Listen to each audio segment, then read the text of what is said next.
Olá pessoal, boa noite. É muito estranho para mim saber que eu vou falar para mim hoje. Tipo, eu vou fazer uma noite de blogueirinha para que vocês possam conferir essa aula hoje, amanhã, depois, no dia que for possível, né? Espero que vocês estejam aí aproveitando a Semana Weng, né? E um pouco, né, da aula de hoje está muito comprometida, né, da gente conhecer as leis 10.639 e a lei 11.645, que obriga, né, o ensino de história cultural afro-brasileira e indígena, né? Entender por que dessa obrigatoriedade, quem são os personagens responsáveis por essa lei, e na prática, né, escolar, quem são os professores, quem é a disciplina responsável. Então, eu gosto sempre de começar falando, né, que as leis 10.639 e 11.645 não são uma dádiva, um presente que o Estado concede à população no campo da educação, né? Elas representam um esforço histórico e longínquo desses grupos que historicamente tiveram fora dos currículos escolares, né? Que é essencialmente a população afro-brasileira e a população indígena, né? Como assim, professora? A gente vai poder ver aqui na minha disciplina, né, que desde a saída da população, das etnias africanas, no navio negreiro, né, a gente encontra na população africana, na população escravizada que vinha ações de resistência. Isso é ponto certo, né? E essa resistência era da mais variável possível, né? Ligada à manutenção da tradição oral, né?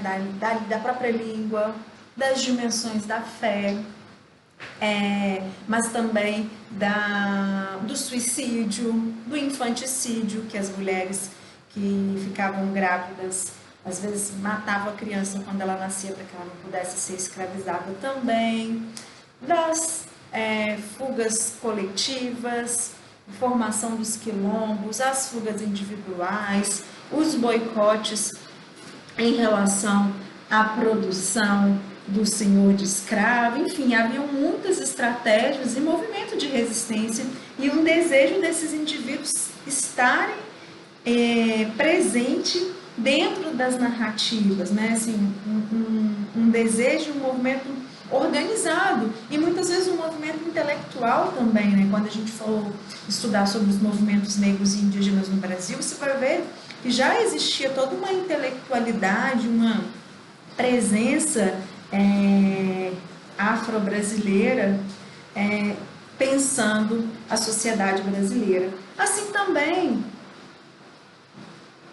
os indígenas, né, que reagiram de forma mais diversa possível à dominação portuguesa, né? Se a gente imaginar que aqui na América Portuguesa, quando os portugueses chegam, a gente tem, né, uma grande variedade de etnias, de línguas, e cada uma dessas etnias vai se relacionar com os portugueses de maneiras distintas, né? Então, se a gente pensar que essa ideia mais romantizada e mais do diálogo que a gente tem da população indígena brasileira são os guaranis.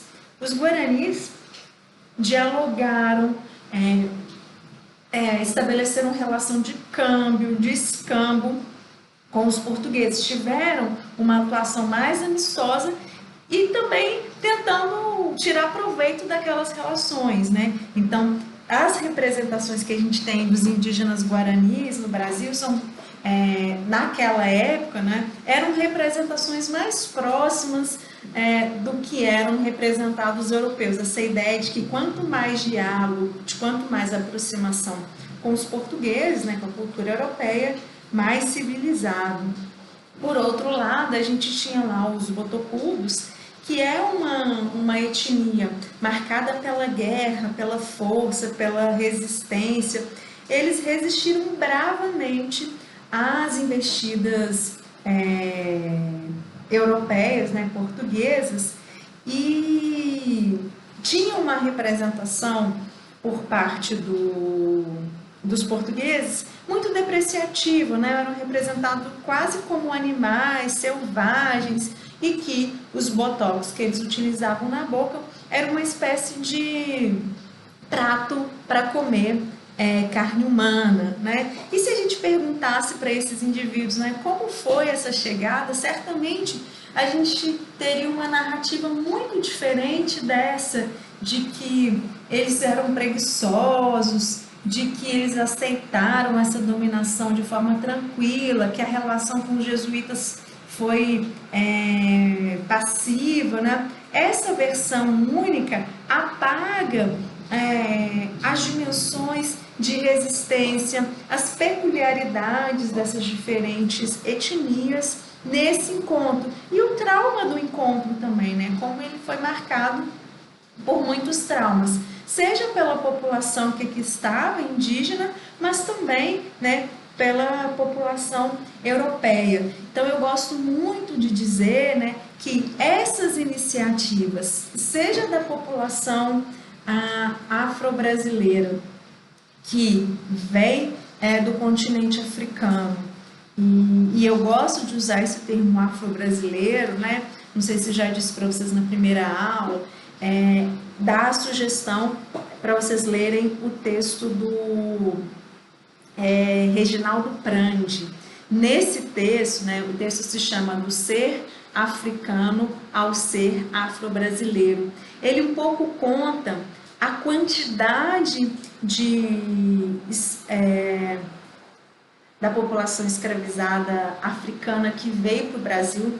São mais de 5 milhões, isso que se tem registro, fora aqueles que a gente não encontra esse registro. Imaginem vocês, mais de 5 milhões. E como que nesse exercício, né, e nessa violência dos europeus em desagregá-los, de levar para uma outra terra, que tem uma outra língua, que tem um outro clima, botavam etnias rivais no mesmo ambiente, separavam famílias, né? Havia toda uma estratégia de desarticulação desses indivíduos, né?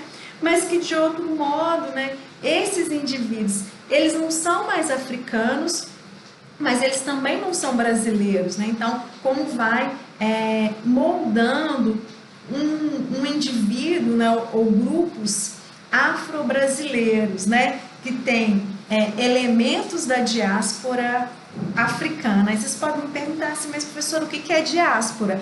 Diáspora é esse espalhamento, esse movimento de espalhamento da cultura afro-brasileira, da cultura africana pelo mundo, e como, né, nesse movimento de espalhamento a gente vai ter peculiaridades, a gente vai ter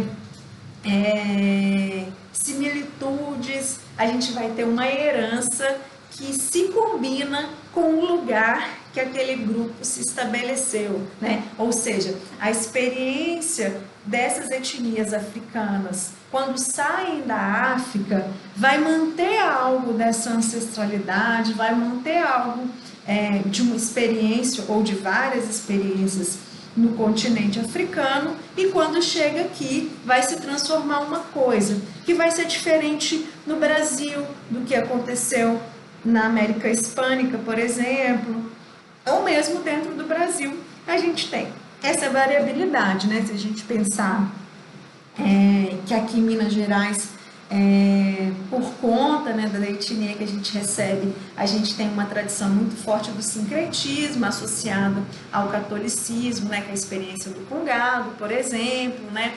Numa relação muito parecida, nós temos o jongo no Rio de Janeiro. Então, essas experiências, né, não nos foram contadas, e de alguma maneira esses grupos, né, batalharam para contar contar essa história e para pertencer a essa história, né? Para dizer o seu ponto de vista, o seu olhar sobre aquele evento, sobre aquela situação, né?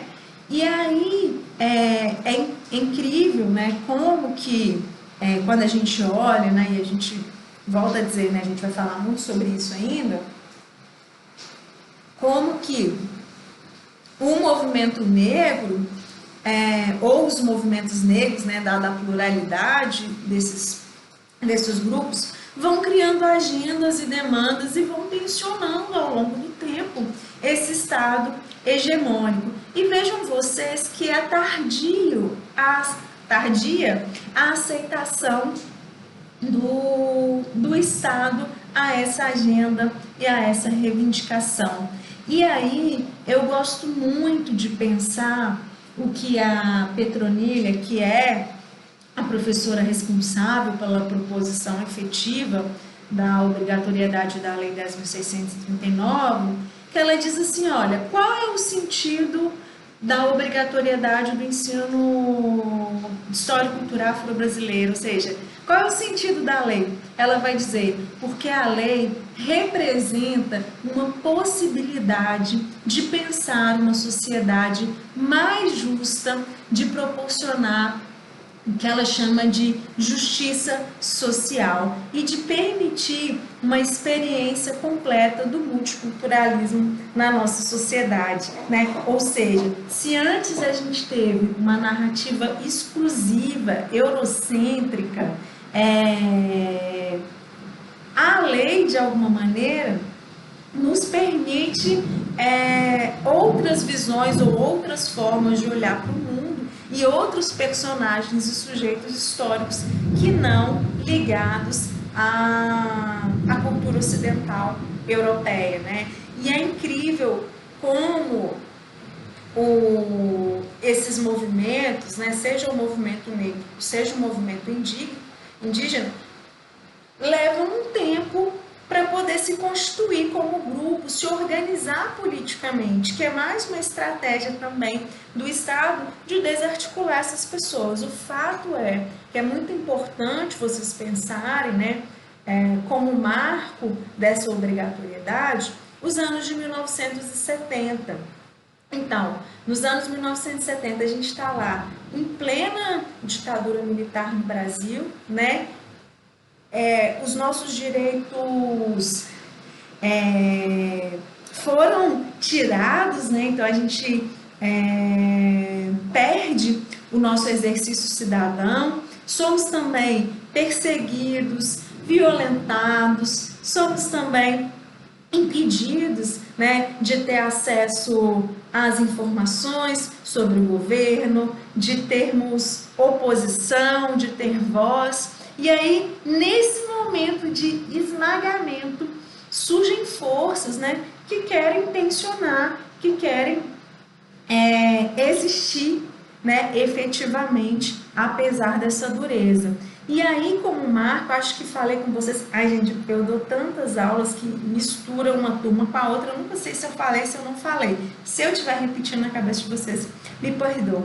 Mas aquela série do Amar Ela, do Emicida maravilhoso, né? Abre parênteses aí, e tem músicas muito críticas, né, em relação à nossa sociedade. Nesse documentário, né, ele escolhe fazer o show que gira em torno do documentário no Teatro Municipal de São Paulo, que é um lugar importantíssimo para o movimento negro. E eu digo por quê?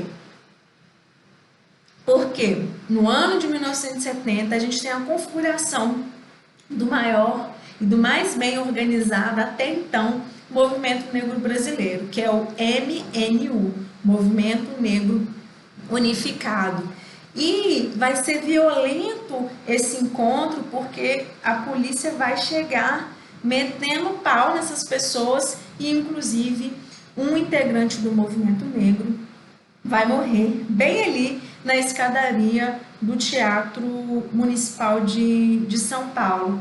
E nesse dia, né, que é um dia histórico, dentro da agenda de reivindicações do MNU, estava lá esse desejo de incluir no currículo a disciplina de História e Cultura Afro-Brasileira, né? E se vocês quiserem um pouco saber dessa história, tem um texto muito legal do Petrônio Domingos que conta um pouco essa trajetória do movimento negro unificado. Petrônio Domingos, ele tem uma bibliografia muito importante, né? Ele é um nome importante para os estudos do MNU. E aí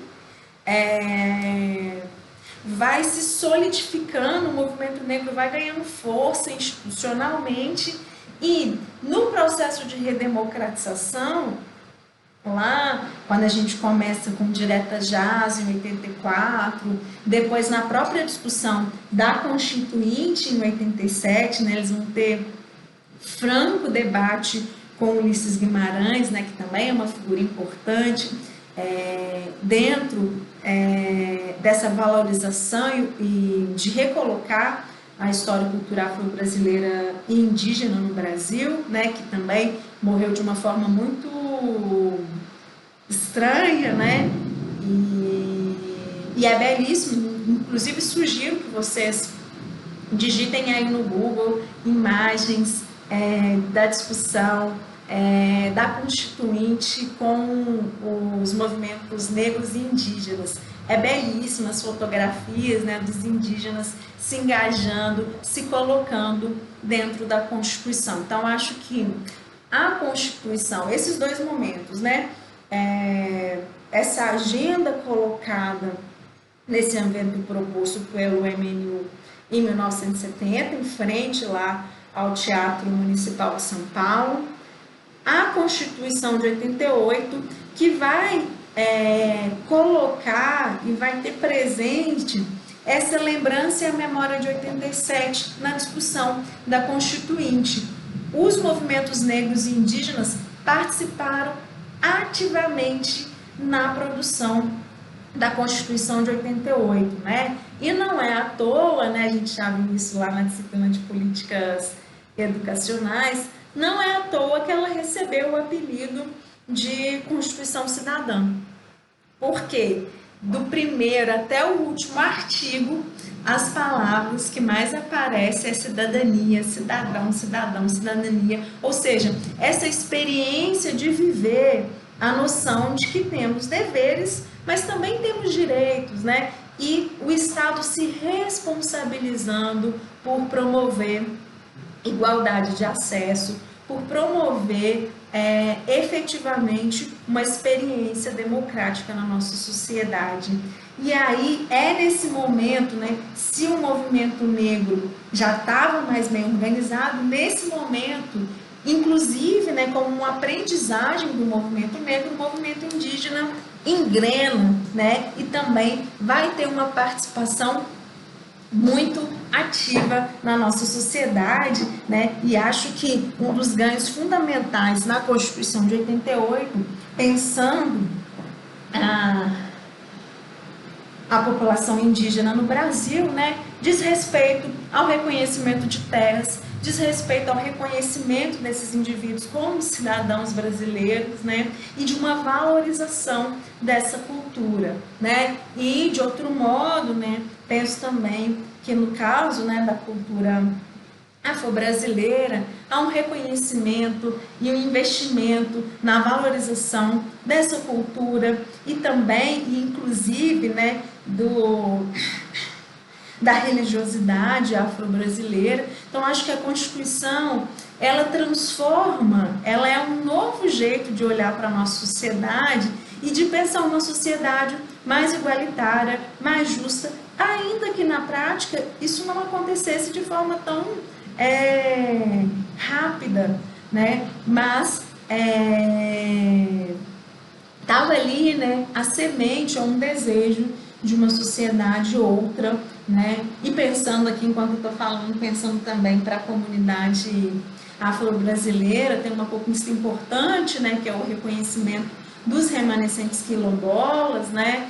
E inclusive a Fundação Palmares que é responsável, né, por reconhecer um processo lento, né, de posse desses indivíduos, mas acho que ter garantido na Constituição, apesar que a nossa Constituição é estupidiada hoje, rasgada, há ainda esperança, né, e a gente pode usar esse instrumento legal para proteger essas comunidades, né? Bom, e aí, né, a gente estava felizão com a Constituição, imaginando essa coisa da valorização da pluralidade étnica, indígenas construindo direitos e também, né, a população brasileira também tendo conquistas significativas, mas ainda era pouco. Eles entendiam, né, e achavam necessário a obrigatoriedade e a inclusão dessa versão da história contada pelos indígenas e pelos afro-brasileiros, né, como uma chave de mudança na nossa sociedade. Então, eles vão batalhar e vão provocar, dentro da discussão, né, da Lei de Diretrizes e Bases de 96, para que essas questões fossem atendidas dentro do novo projeto de lei. E, de fato, né, a Lei de Diretrizes e Bases de 1996 vai contemplar, de alguma maneira, aquilo que estava previsto lá na Constituição e também essa reivindicação da presença dessas histórias no currículo, mas vai aparecer de forma sugestiva, né? Então, quando a gente olha para a primeira versão da LDB de 96, a gente vai encontrar apenas uma recomendação da valorização do ensino de história e cultura afro-brasileira e também de indígenas. Mas vocês sabem como é, né, gente? Pai e mãe dá um monte de conselho pra gente, recomenda a gente um monte de coisa e não necessariamente a gente usa, a gente aplica aquelas recomendações, né? Só quando mandam a gente que a gente efetivamente faz. E foi isso um pouco que aconteceu, né? Era livre, acho que a gente ganhou um pouco com o PCN, né? Com a ideia daquele livrinho transversal que falava sobre pluralidade cultural. Acho que a gente ganhou no sentido também de que nos anos 70 as próprias disciplinas repensam aí, né, suas formas de produzir ciência. Eu fico sempre pensando aqui no 8º período, acho que vocês têm a disciplina de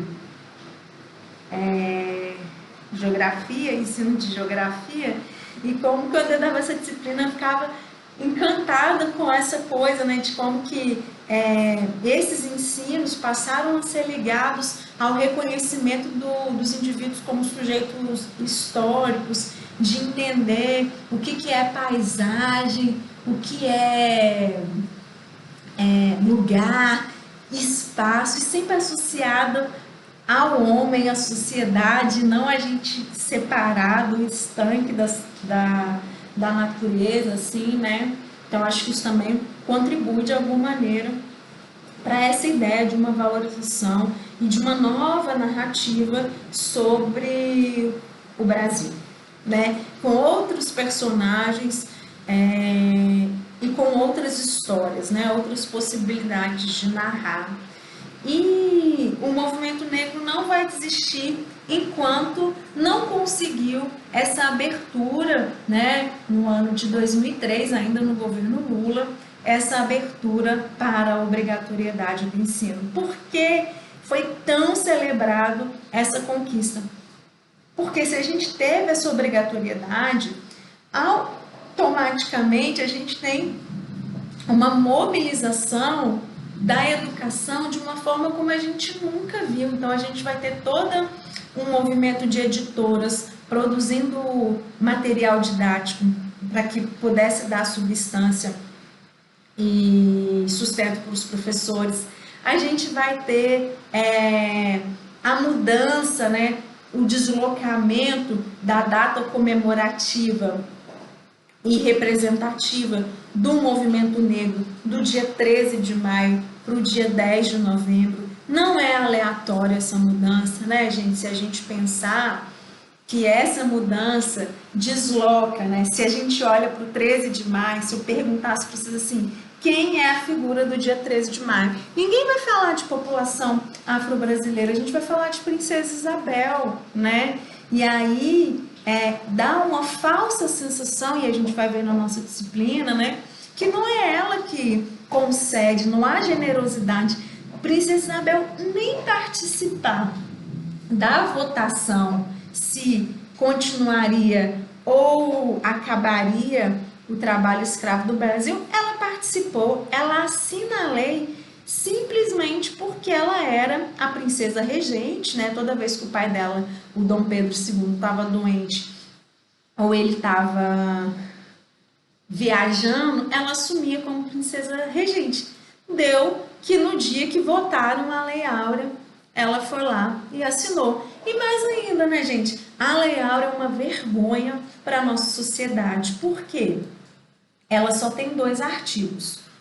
Um dizendo do fim da escravidão e outro dizendo que ele é irrevogável. Beleza! E aí? O que essas pessoas vão fazer? Cadê na lei os processos de inserção desses indivíduos na educação, o acesso à saúde, o acesso à moradia? Nada disso foi contemplado na Lei Áurea. Ao contrário disso, né? Por mais que a população negra tenha ficado muito feliz e há uma importância efetiva histórica, né? Da comemoração, se a gente lê os memorialistas, ou até pela literatura, se a gente acompanha a Lei Áurea, parece que foram 3 dias de festa, de muita celebração. Só que a gente não sabia o que vinha depois, né? Que era um processo de favelização, um processo de exclusão dessa população da sociedade. E por incrível que pareça, né, a gente assume essa marca horrível, o Brasil é o único país no mundo que, ao abolir a escravidão, ao invés de indenizar a população escravizada, indeniza os donos de escravos, né? Então, acho que deslocar essa data importante que estava no bojo, né, da Lei 10.639 é exatamente mostrar o protagonismo desses sujeitos, né? E escolher o Zumbi de Palmares é muito importante, né? No sentido de que o Zumbi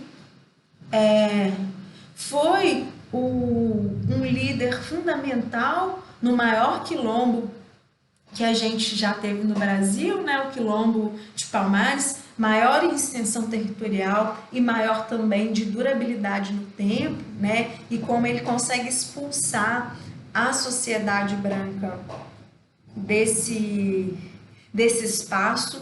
E tem vários estudos, hoje a gente tem bastante estudos sobre quilombos no Brasil e tem vários historiadores, agora estou me lembrando aqui do Flávio Gomes, que mostram como Palmares talvez tenha sido a experiência democrática que mais funcionou no Brasil, porque os quilombos, né, não eram abertos exclusivamente para a população negra escravizada, né, mas para todas aquelas pessoas na sociedade que se indignavam quanto àquele sistema, e havia toda uma divisão das tarefas, um espírito de coletividade, de tomada de decisão, né? Então, acho que a lei, nesse sentido, vai mobilizar todo um mercado, todo um aparato intelectual, inclusive, né? É importante a gente marcar que logo depois da obrigatoriedade a gente vai ter a construção de outras políticas afirmativas, né?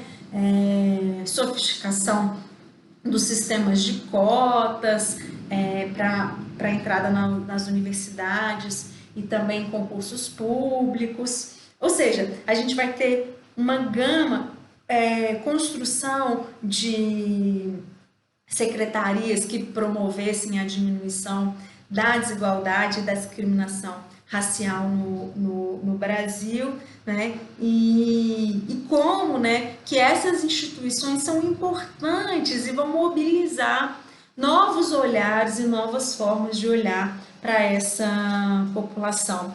E uma questão que sempre cai em concurso para professor, com a Lei 10.639, de quem é a responsabilidade de ensinar esse conteúdo. E aí a lei diz, ó, todo mundo, a escola toda precisa fazer. E é uma pena, né, gente? Porque a gente deixa para discutir isso maior parte das vezes no dia 20 de novembro. E é cada coisa bizarra que a gente vê, que a gente ainda vai ter a oportunidade de comentar. Mas o fato é que aí eu falo as coisas, vou abrir uns baúzinhos e vou me perdendo. Vou me perdendo, buscando em outros braços teus abraços. Ah, lembrei.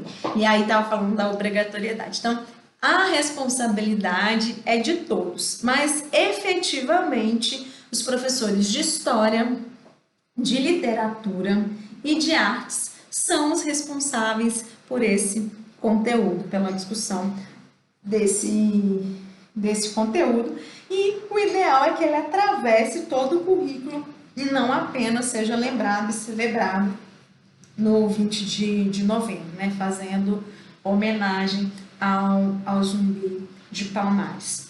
E em substituição, né, à Lei 10.639, que diz respeito exclusivamente a essa obrigatoriedade do ensino histórico-cultural brasileira, né? Mais tarde, em 2008, a gente tem a promulgação da Lei 11.645. A Lei 11.645 obriga o ensino de história e cultura afro-brasileira e indígena, né? Que é essa disciplina, inclusive, que a gente estuda aqui, ou seja, há uma obrigatoriedade ampliada. E essa é uma conquista tardia dos povos indígenas brasileiros. E vocês podem perguntar, por que é tardia, professora?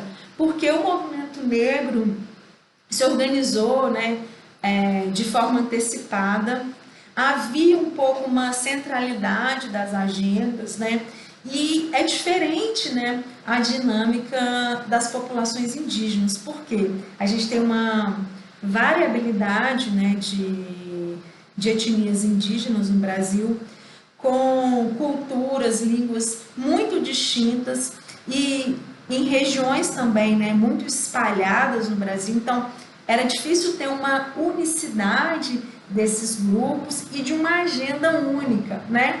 E com o tempo, né, à medida que essas engrenagens dos movimentos indígenas vão funcionando, eles vão perceber que essa conquista do movimento negro foi muito importante para a presença dessas pessoas, inclusive nas universidades, nos espaços de poder legislativo, né? E eles vão conseguir, então, essa obrigatoriedade e a gente vai ter a substituição da Lei 10.639. Aí vocês falam assim comigo, professora, então por que a gente está falando de Lei 10.639 se ela nem vale mais? Essa é uma decisão política do movimento negro brasileiro, que vão dizer assim, olha, a gente não pode esquecer a Lei 10.639, porque ela é um marco da nossa luta, porque ela representa pela primeira vez na história desse país que nós alcançamos o direito de sermos representados nos currículos escolares. Isso não é pouca coisa não, né? Então, é sempre importante, e a gente vai falar sempre da Lei 10.639, respeitando esse entendimento do movimento negro, da importância desse marco histórico, né? E respeitando também esse novo processo da Lei 11.645. Aí vocês podem perguntar assim para mim, professor, mas onde que está essa lei no mundo, né? Onde está essa lei no Brasil? Então, ela faz parte da Lei de Diretrizes e Bases da Educação, que é a lei maior que nos organiza no campo da educação, tá certo? E eu gosto de chamar a atenção que a presença, né, da obrigatoriedade do ensino indígena vai colocar dentro da escola mudanças de vocabulário também, né? E uma oportunidade de conhecermos essas culturas, porque eu acho que disse para vocês também na nossa aula de apresentação Porque na nossa história oficial, né, antes da obrigatoriedade da lei, a gente só falava dos indígenas presos ao período em que éramos colônia, né, no período da América Portuguesa, e muito com essas representações de preguiça, com representação de atraso, e essa ideia de que ser indígena é ter pinturas de urucum e ter o cabelo liso e ter a pele bronzeada e viver em harmonia com a natureza, né? Não, eles são sujeitos históricos, eles se mobilizam, tem celular. Não sei se vocês já perceberam, mas tem gente que morre de ódio de indígena ter celular. Véi, qual é o problema do indígena? Eles são pessoas, eles estão inseridos na sociedade, né? Então, qual o problema disso, né? Inclusive, né, muito em função da expulsão desses indivíduos das suas terras, da falta de emprego, de oportunidades, eles são, né, deslocados para os centros urbanos. Então a gente tem um contingente grande de indígenas brasileiros vivendo nos centros urbanos, né, nos espaços urbanos. E isso vai mudar, né, como eu estava dizendo, essa obrigatoriedade vai mudar o nosso vocabulário, inclusive, né? Então, vejam que eu estou aqui o tempo todo falando indígenas ao invés de índio, né? E tem uma razão de ser. O movimento indígena brasileiro vai entender que é pejorativo o termo índio, porque ele remete a essa história que eu estava contando, como se a gente olhasse para o índio pré-histórico, com essa estereotipia que eu disse aqui. Então, quando a gente fala indígena, melhor ainda se a gente disser indígenas, a gente está marcando na nossa língua a pluralidade desses povos, né? A variabilidade desses povos, dizendo que eles são distintos, que eles são sujeitos sociais, que as etnias são diferentes entre si e elas também se transformam ao longo do tempo, ao mesmo tempo que a gente vai se transformando na nossa sociedade. Assim como a gente ainda tem comunidades indígenas que nem têm contato com a chamada, né, sociedade branca. E aí, isso difere-se, é uma peculiaridade, né, dos movimentos indígenas brasileiros, porque em toda a América Latina, né, os movimentos indígenas entenderam que o ideal era chamar de povos originários, né?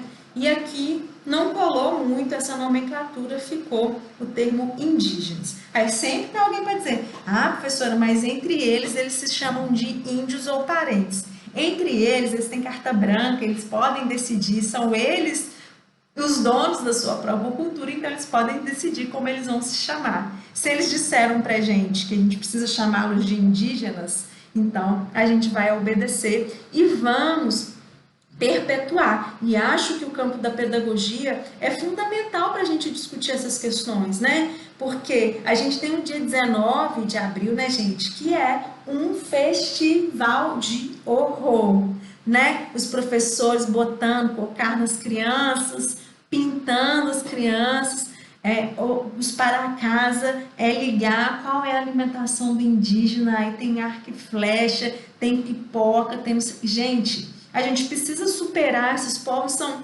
muito mais complexos do que esse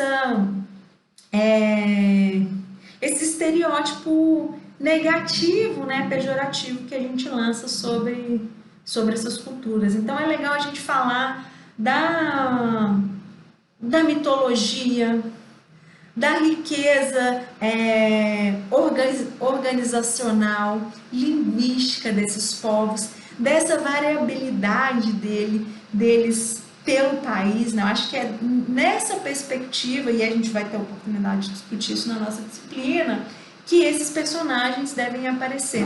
E eles vão dizer claramente, olha, o termo índio é um equívoco desde sempre, né? Porque tem aquela velha história de que todos nós aprendemos sobre isso na escola, né? De que no período, né, nas grandes navegações, para ser mais preciso, né, no ano de 1496, a gente tem lá a chegada dos espanhóis na América. E os espanhóis, eles estavam achando na cabeça deles, né, que eles iam para as Índias. Chegam aqui e chegando nas Índias, Cristóvão Colombo, felizão que tinha chegado às Índias, aquela população toda que estava aqui, eles vão nomear de índios, né? Mais tarde, o companheiro lá de embarcação, de viagem, de estudo do Cristóvão Colombo, né, que é o Américo Vespúcio, vai cair na real que aquilo, né, gente, não eram as Índias, era um novo continente e eles vão dar um nome, inclusive, né, em batismo aí, em homenagem ao Américo Vespúcio, né, e vai ficar aí conhecido como continente americano, como as Américas. E aí, essas histórias, né,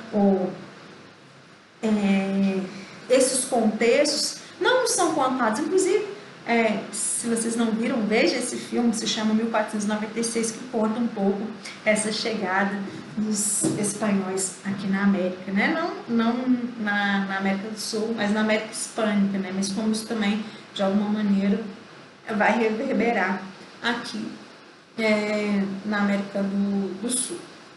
Tá? Então, sempre pensar essa dimensão de como a obrigatoriedade da lei vai mudar a nossa forma de pensamento, vai propor mudanças de se conceber as disciplinas, as atividades, os filmes, os livros de literatura, né? Vai ser com a obrigatoriedade do ensino de história e cultura afro-brasileira que a gente vai criar um espaço dentro do Programa Nacional do Livro Didático Brasileiro, um espaço por uma produção ligada à literatura afro-brasileira. Então, acho que isso não é pouca coisa, e como que a lei nos garante, e acho que é por isso, né, que quem estuda nesse campo está muito convencido de que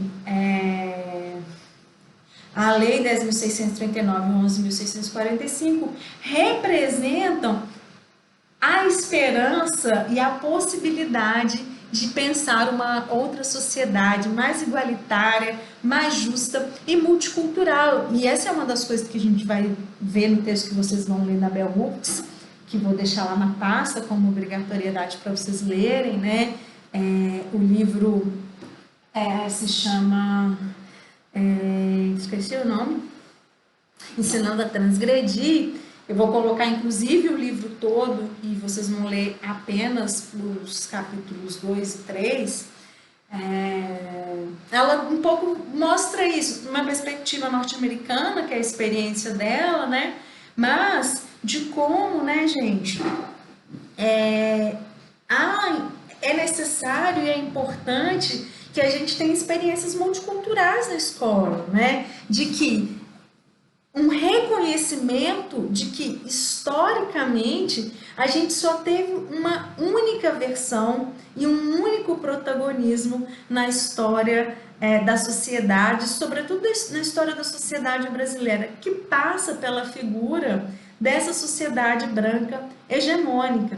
E que esses povos, né, indígenas e afro-brasileiros ficaram de fora dessa versão. E produziu-se com isso não apenas uma falta de narrativa, mas lugares periféricos para esses indivíduos, no sentido de que, se a gente olha para a população brasileira hoje, maior parcela da população carcerária é negra, maior parcela da população que evade da educação básica também é negra, maior parcela da população que ocupa postos de trabalho de baixa qualificação e a população negra. A população indígena muitas vezes nem aparece na nossa sociedade. E isso não é natural, gente.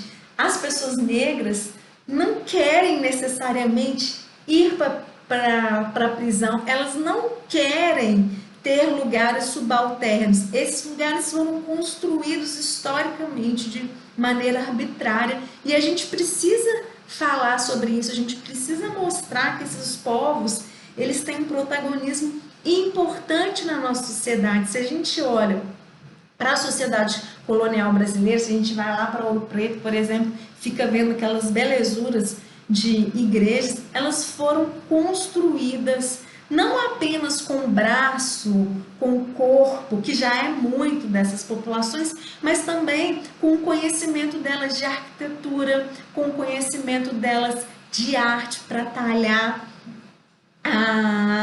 aquelas obras em madeira que eram banhadas de ouro, né? Então, isso precisa um pouco aparecer, e eu vou colocar um PowerPoint na hora que terminar aqui também, né, fala, para vocês poderem um pouco comparar como que as representações dos livros didáticos também vão mudar em relação a essas pessoas, e dizer para vocês que é isso, né? A nossa disciplina daqui para frente, cada vez mais, vai pensar essas outras narrativas. A gente vai perguntar para a população afro-brasileira e indígena como seria, né, a versão, a história contada por eles. Então a gente vai conhecer também esses personagens, né, que tem outra coisa, né, porque hoje, felizmente, e acho que é fruto também dessa obrigatoriedade, né, que a gente fala que a Lei 10.639 já alcançou a maioridade, né, como há um efeito extremamente positivo, né, dessas leis e das políticas afirmativas, porque hoje, quando a gente olha para a universidade pública, né, a gente está presente dentro da universidade pública, né, negros e indígenas começam a ocupar esse espaço de uma forma muito potente, e isso leva esses sujeitos para outros espaços de poder também, né? Então eles vão estar presentes dentro, como eu disse, né, das assembleias legislativas, das prefeituras, né, como que a gente também vai criar uma agenda que é nossa, né? Então acho que isso também é um ponto extremamente importante, e a própria ideia também de mobilizar representatividade, novos padrões estéticos, né? A gente vai tensionando e construindo esses lugares, né? Mas a importância, eu fico pensando, algum tempo atrás, se eu perguntasse para vocês assim, que escritores negros vocês conhecem? Vocês iam ficar cri, cri, cri, ou então iam logo falar o Machado de Assis, que é um ícone que inclusive foi branqueado. Vocês vão ver no PowerPoint, né, que a representação do Machado de Assis nos livros dele era sempre uma representação de uma pessoa que não tem cor. E recentemente, né, tem a obrigatoriedade que toda a reedição da obra do Machado de Assis precisa aparecer a cor que ele realmente tinha, que é uma cor negra. Vocês vão ver que belíssimo que é essa representação. E ao contrário disso, né, então hoje a gente tem vários autores, então, sei lá, a gente pode pensar a Conceição Evaristo, no campo da literatura infantil, a gente tem a Nilma Lino Gomes, que é uma intelectual também super importante,